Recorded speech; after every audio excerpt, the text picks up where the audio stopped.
I prefer print publications to read, so if I could get in a newspaper, that would be best. But generally, the way that I receive my news now is either just on my phone in my spare time. I do have a couple apps, and like CNN and things like that. But generally, I don't keep too much tabs on the news unless something big happens. I hear about it in class, and then I do further research into it. Usually off of social media or Reddit. Reddit, like social media like Facebook. Usually Facebook. Would be mostly digital, mostly CNN, other local websites, news websites I like to browse. Online always, I actually don't have TV at all. A few different sources, NPR, Yahoo, Fox, try to get a variety. I get my news mainly on Facebook and Twitter just because it's relevant and it's quick and easy and it's on my phone.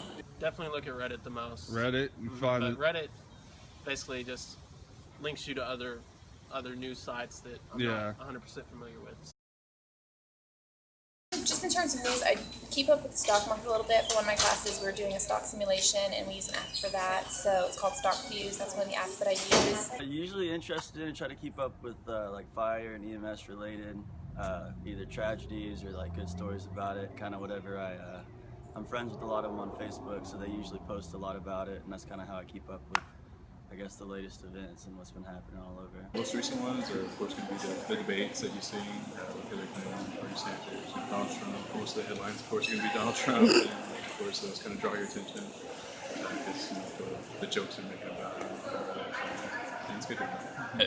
Anything that interests me, that I like current events, world events, things like that.